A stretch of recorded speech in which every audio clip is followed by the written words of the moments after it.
Продолжает наш эфир выпуск новостей. В студии Сергей Михедов. Здравствуйте. Коротко о главных темах. Более миллиарда рублей выделит федеральный бюджет на охрану лесов в Якутии. На что направят эти средства? Ежедневные рейды по соблюдению санитарных правил продолжают в Якутске. Накануне проверили культурно-досуговые учреждения. Модернизация производства и новые пути реализации продукции. Итальянский меховой дом «Браски» готов сотрудничать с якутской компанией «Сахабулт».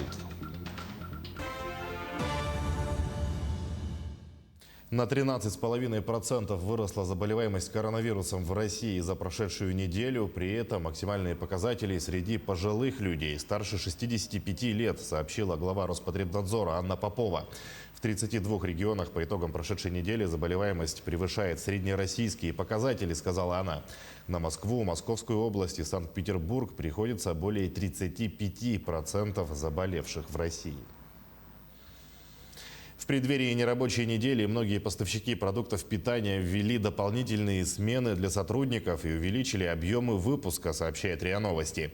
Российские пищевые предприятия заранее перешли на круглосуточный режим работы, вывели дополнительный персонал для производства и доставки заказов и полностью готовы удовлетворить повышенный спрос на нерабочей неделе.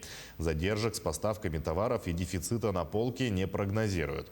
Напомним, нерабочие дни с сохранением зарплаты в России продлятся с 30 октября по 7 ноября.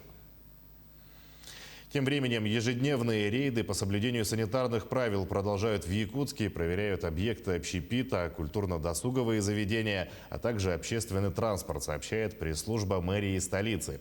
25 октября проверили 14 культурно-досуговых учреждений города. Нарушения выявили в кинотеатрах «Центральный» и «Лена». При входе у посетителей не замеряют температуру, пропускают в помещение без проверки QR-кода. Проверяют QR-коды только на кассах и при входе в кинозалы, что является нарушением указа главы Якутии. Профилактические беседы организовали в 11 заведениях, в том числе в кинотеатрах «Синема-центр», «Емиян», киноконцертном зале «Авиатор», кинозале «Россия», а также в нескольких театрах. Более 400 рожениц переболели коронавирусом в республиканском перинатальном центре за прошлый год. В текущем году ситуация не улучшилась. О том, как протекают роды у инфицированных ковидом рожениц, в сюжете Марферины Алексеевой. Жар, сильнейшая слабость, кашель и одышка. В таком состоянии поступают на сохранение инфицированные ковидом беременные женщины. И без того большой живот поджимает диафрагму, что не позволяет легким полностью расправиться. Образуется кислородная недостаточность, страдают легкие и центральная нервная система. Тяжело проходит беременность у рожениц сроком 25 и более недель. 50% заболевших беременных вынуждены рожать на ранних сроках оперативным путем. На сегодняшний день из 20 имеющихся в стационаре мест 19 заняты. Поступает женщина с таким диагнозом. Это бывает очень тяжело психологически для самих женщин. Они волнуются за свою жизнь, за жизнь своего нерожденного еще ребенка. Поэтому медсестры они должны быть очень внимательными, очень чуткими, добрыми. Мы должны быть как психологи, должны их успокоить и настроить на позитивный лад, чтобы у них все прошло хорошо. Поэтому медсестры у нас все опытные работают. Однако традиционные симптомы не единственный показатель коварного заболевания. Зафиксированы случаи, что женщина узнает о инфицировании, лишь сдав анализ. Я родила 21 числа. И я не знала, что я болею. У меня без симптомов было. После этого, после рождения я узнала, что я болею. Вот меня вылечили хорошо. Я себя чувствую хорошо. Сегодня выписываюсь. Не редкость, когда после перенесенного заболевания у женщин образуются различные осложнения. Все роженицы находятся под тщательным контролем и выписываются лишь после полного выздоровления. У кого положительное, но по акушерским данным после родов, например, все нормально, тогда они идут на дальнейшее долечивание коронавирусной инфекции. Это в инфекционное отделение, например, они идут. Если осложненная коронавирус пневмонией, они идут после родоразрешения на дальнейшее лечение пульмонологическое отделение. Случаи, когда младенец заражается ковидом, будучи в утробе матери, случаются редко. Чтоб новорожденный не заразился от матери, после родов младенца сразу помещают в изолятор. Если ребенок все же родился с ковидом, болезнь протекает легко. Во время лечения матери детей кормят смесью. А чтобы лактация у роженицы не прекращалась, врачи советуют активно сцеживать молоко. Сегодня единственный способ уберечь беременных от заражения – это ограничить пребывание в местах массового скопления, а близким и родным быть предельно осторожными и вакцинироваться. Марферина Алексеева, Екатерина Амосова, Григорий Хлопков, Якутск. Якутянам, находящимся в Санкт-Петербурге, окажут помощь, если они или их близкие попали в некомфортную ситуацию, в том числе в связи с ограничениями. Об этом заявил заместитель постпреда республики при президенте России Юрий Кравцов. Также он призвал якутян не посещать места массового скопления и ознакомиться с санитарными правилами региона, в котором они находятся, или которые собираются посетить. По словам Кравцова, в Петербурге вводят ограничения касательно предприятий общепита, мест розничной торговли, спа-салонов, фитнес-центров и так далее. Вместе с тем театры и музеи продолжат работать. Также зампостпреда добавил, что согласно данным молодежной организации, якутяне, проживающие в Петербурге, активно вакцинируются. К другим темам. Федеральный бюджет выделит в следующем году Якутии 1 миллиард 170 миллионов рублей на охрану лесов от пожаров. Об этом сообщила Исаия Николаев в своем телеграм-канале. Такое решение принял Совет по подготовке к пожароопасному и паводковому сезону следующего года под председательством полпреда президента Юрия Трутнева. По словам главы Якутии, из этих средств само финансирование тушения лесных пожаров увеличено на 309 миллионов рублей, а также на 640 миллионов увеличили сумму финансирования авиапатрулей. Кроме того, дополнительно наберут 184 штатные единицы авиадесантников. Отметим, ранее сумма федерального финансирования составляла около 200 миллионов рублей. Поддержку кластера легкой промышленности Якутии и модернизацию производства компании «Сахабулт» обсудили в правительстве республики. В обсуждении участвовали представители известного итальянского мехового дома «Браски». Представители итальянского бренда прибыли в Якутск, чтобы ознакомиться с работой национального концерна и обсудить вопросы технологического и технического сотрудничества. Во время посещения «Сахабулт» владелец итальянского мехового дома Маурицио Браски выразил готовность к сотрудничеству и отметил, что оборудование у компании хорошее, но не менее важна правильность использования и обслуживания.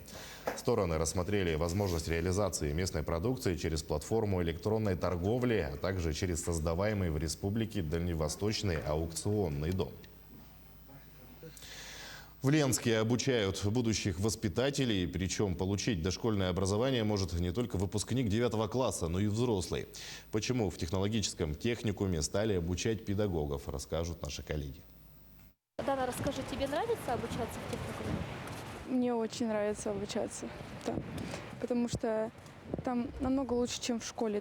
Пошла не раздумывая. 16-летняя Дана Сорокина – будущий воспитатель.